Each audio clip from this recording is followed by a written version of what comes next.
ნადირობიდან ვერც ერთი ვერ შეედრება ადამიანზე ნადირობას. მან ვინც ინადირა შეიარაღებულ ადამიანზე და გამოსცადა ეს გემო, მომავალში ყოველგვარი ინტერესს კარგავს ნადირობის გარდა. ერნესტ ჰემინგვეი.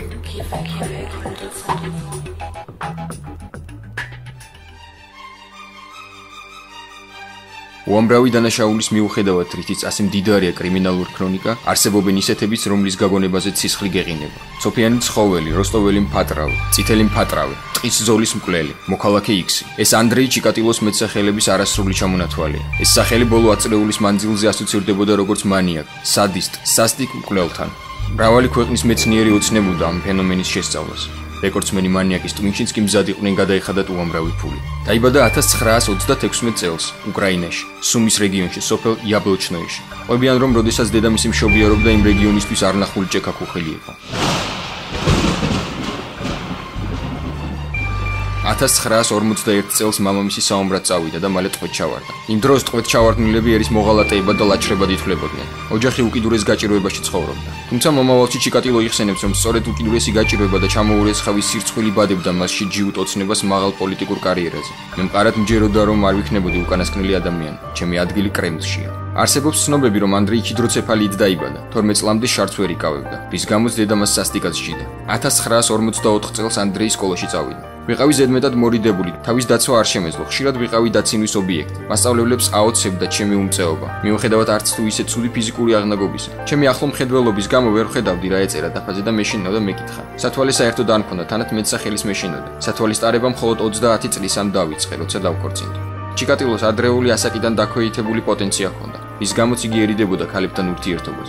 პირველად ქალთან სქესობრივი კონტაქტის დამყარების მცდელობა მას 24 წლის ასაკში ჰქონდა, რაც სრული კრახით დამთავრდა. მიუხედავად ამისა, 1964 წელს მან ცოლად მოიყვანა თავისი დის მეგობარი, ფედოსია ოდნაჩევა. როგორც მოგვიანებით ფედოსიამ მოყვა, ანდრეის იმპოტენცია მათი ცოლ-ქმრობის დასაწყისშივე გამოვლინდა. სქესობრივი კონტაქტი მათ 2-3 თვეში ერთხელ ჰქონდათ. მიუხედავად ამისა, ფედოსიას 3 შვილი ეყოლა. პირველი შვილობისას დაიღუპა, მეორე ვაჟი იური კი მოგვიანებით რეციდივისტი, ბანდიტი და მკვლელი გახდა.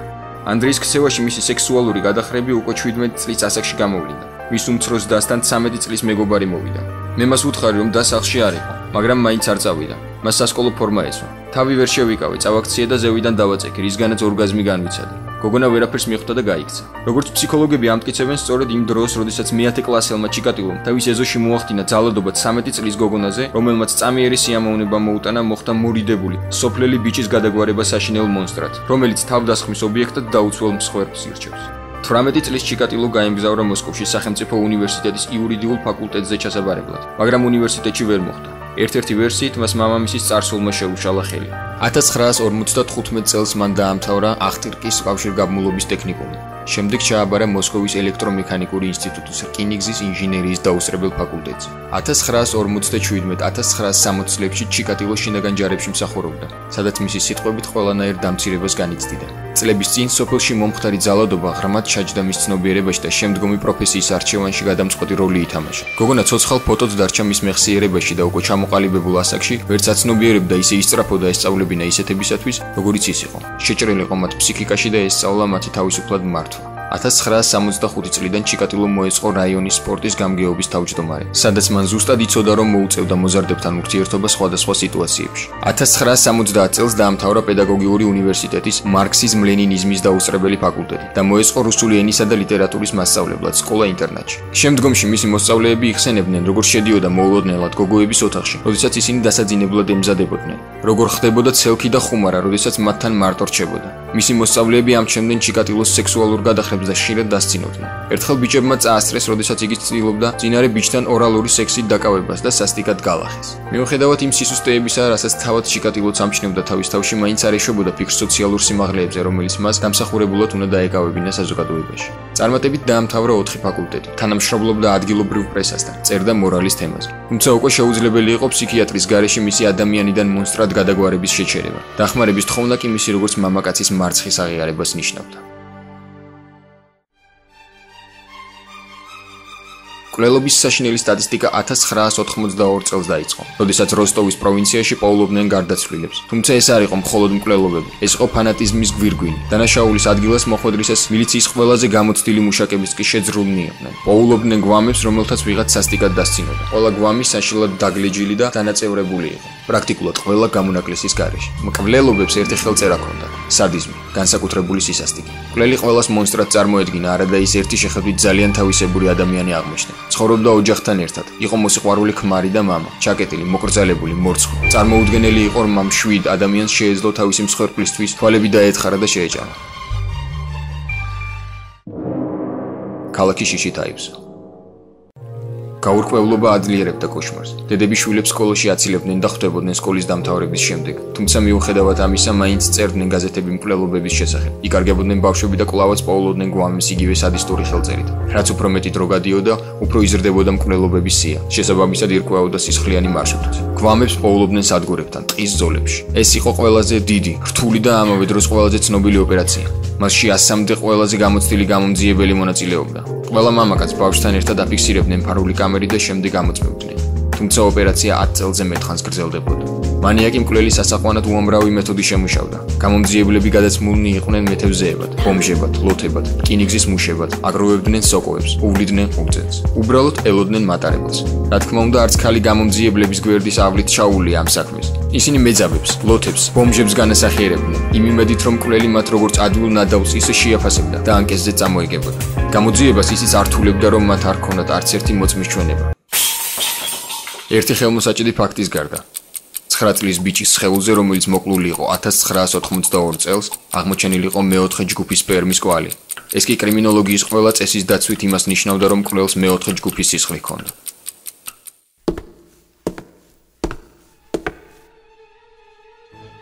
1984 წელს 15 ადამიანი მოყვა. მსხვერპლთა საერთო რაოდენობამ 32-ს მიაღწია. ამ წლის 1 აგვისტოს ჩიკატილომ ახალი სამსახური მიიღო.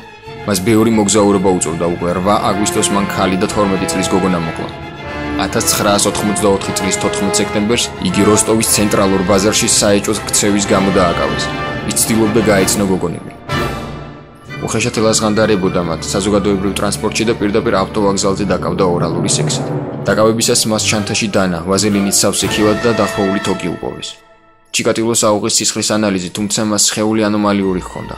სისხლი მეოთხე ჯგუფის აღმოჩნდა. კრიმინალისტიკის ურყევმა კანონებმა საშუალება მისცა სადისტ მკვლელს კიდევ 6 წელი გაეგრძელებინა თავისი სისხლიანი მოღვაწეობა. ჩიხში შესული ოპერატიული ჯგუფის წევრები რჩევის საკითხავად სერიულ მკვლელთან, ანატოლი სლივკოსთანაც მივიდნენ, რომელიც იმ დროს სასიკვდილო განაჩენს სტავროპოლის ციხეში ელოდა. პირველ რიგში ამბობდა ის. ეძებეთ რამოდენიმე და რაიმე დამახასიათებელი თვისება. სავარაუდოდ ერთი დაინტერესებულია მოზარდი ბიჭებით, ხოლო მეორე გოგონებითა და ქალებით. ასეთ რამეს მხოლოდ ერთი ვერ შეძლებს. თუმცა დილეტანტი მკვლელის რჩევები გამოძიებას ვერაფრით დაეხმარა.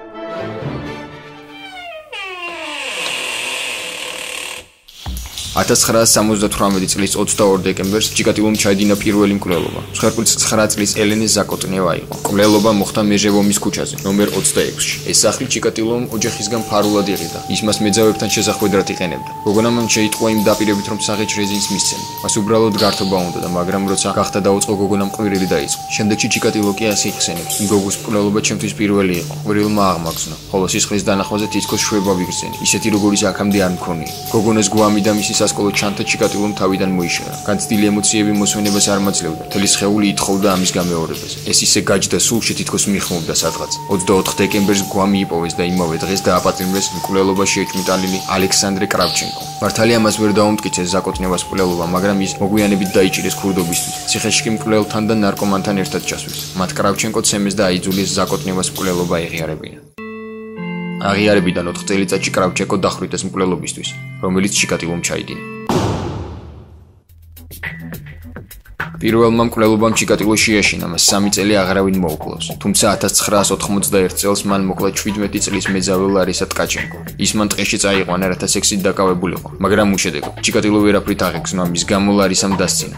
ჩიკატილომ რამოდენიმე ჭრილობა მიაყენა დანით. პირი მიწით ამოუსო, მოგუდა და მკერდი მოაჭამა. გვამი მეორე დღესვე იპოვნეს. თითქმის 1 წლის შემდეგ 1992 წლის 12 ივნისს მან 12 წლის ლუბოვ ბირიუკი მოკლა. მკვლელობების სერია დაიწყო.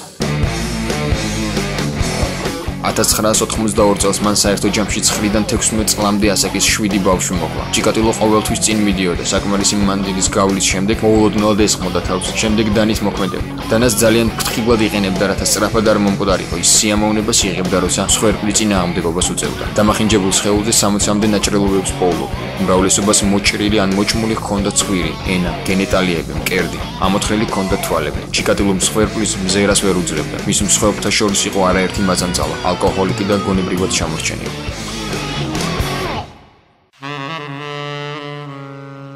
1990 წელი. სისხლიანი დრამის დასასრული დადგა. უკანასკნელი მკვლელობა 6 ოქტომბერს სადგურიდან ახლოს ჩაიდინა. 13 ოქტომბერს აღმოაჩინეს მკვლელის ხელწერით ჩადენილი გვამი. სავარაუდო ეჭვმიტანილების დაკითხვის შემდეგ აღმოჩნდა, რომ ოქტომბერს მილიციის სერჟანტ იგორ რიბაკოვის ყურადღება ასაკოვანმა კაცმა მიიქცია, რომელიც პორტფელით ხელში სადგურში საეჭვოდ ტრიალებდა. მოწერსიგებული საბუთების გამო ის სწრაფად გაუშვეს, თუმცა სერჟანტს ახსოვდა, რომ მისი გვარი ჩილზე იწყებოდა. ჩიკატილოს დაპატიმრება პრობლემას აღარ წარმოადგენდა. თვალთვალის შედეგად გამოირკვა, რომ ის აქტიურად ინტერესდებოდა პატარა ბიჭებით. როსტოვის ტერიტორიაზე 1982-1990 წლის ჩათვლით სექსუალურ მოტივზე ჩადენილია 30-ზე მეტი ბავშვისა და ქალის მკვლელობა. განსაკუთრებული სისასტიკით. 1990 წლის 20 ნოემბერს ოპერატიული ოპერაციის შედეგად დაკავებულია მოქალაქე ანდრეი რომანის ძე ჩიკატილო, დაბადებული 1936 წელს უკრაინაში, სუმის პროვინციაში. განათლება უმაღლესი. 1960 წლიდან საბჭოთა კავშირის კომუნისტური პარტიის წევრი, დაქორწინებული. ყავს 2 უფროსი შვილი.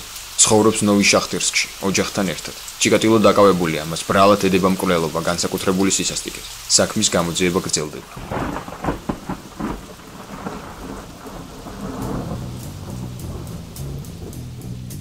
თავიდან ეჭვმიტანილი უარყოფდა მის მონაწილეობას დანაშაულებებში, რომელიც მას წაუყენეს. დაკავებიდან მე-10 დღეს ჩიკატილო მისცა ჩვენება. ამტკიცებდა, რომ მისი დანაშაული ფსიქიკის დარღვევის რეზულტატია, რომელიც მისმა იმპოტენციამ გამოიწვია. არწმუნებდა გამომძიებელს, რომ მსხვერპლს არასდროს ირჩევდა და წინასწარ არაფერს გეკმავდა. რა თქმა უნდა, მოსაკლავადაც არასდროს მიჰყავდა. მისი მტკიცებით ყველაფერი შეთანხმების ნიადაგზე ხდებოდა. იმისთვის, რომ მას ბავშვები წაყოლოდნენ, საჭირო იყო სხვადასხვა სატყუარების მოფიქრება. ხშირად მათთვის საღეჭ რეზინს ყიდულობდა. შემდეგში ჩიკატილო იხსენებს. ხშირად მიწევდა ყოფნა სადგურებზე, მატარებლებში, ავტობუსში. იქ უამრავი სხვადასხვა ასაკის მათხოვარი და მაწანწალა, დილიდან თხრებიან ვაგზლებზე. გვიწევს მათი სექსუალური ცხოვრების ყურება. რაზეც მახსენდებოდა ჩემი დამცირება იმის გამო, რომ ვერასოდეს გამოვავდნენ ჩემი თავი როგორც სრულყოფილმა მამაკაცმა. მებადებოდა კითხვა, ქონდა თუ არა ამ ადამიანებს სიცოცხლის უფლება. მათი გაცნობა პრობლემას არ წარმოადგენდა, მათ არაფრის არ სწვენიათ. იზრებიან სულში, გთხოვენ ფულს, პროდუქტს, არახს, თავს გთავაზობენ სექსუალური ცხოვრებისათვის.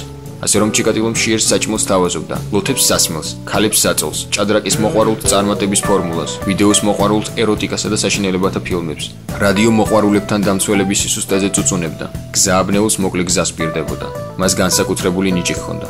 ყველას თავაზობდა ზუსტად იმას, რაც იმ კონკრეტულ მომენტში ყველაზე მეტად ჭირდებოდა. უანგაროდ, ხოლოდ ყველა გზა ტყისკენ მიდიოდა. იქ კი ყველას სიკვდილი ელოდა, სასტიკი, მტანჯველი, საზარელი სიკვდილი. მას ჰქონდა საოცარი უნარი საერთო მასიდან გამოერჩია ადამიანები, გაერჩია მათი ძლიერი და სუსტი მხარეები, შეეფასებინა, შეძლებდა თუ არა მსხვერპლი მისი ვნების გამოკვებას.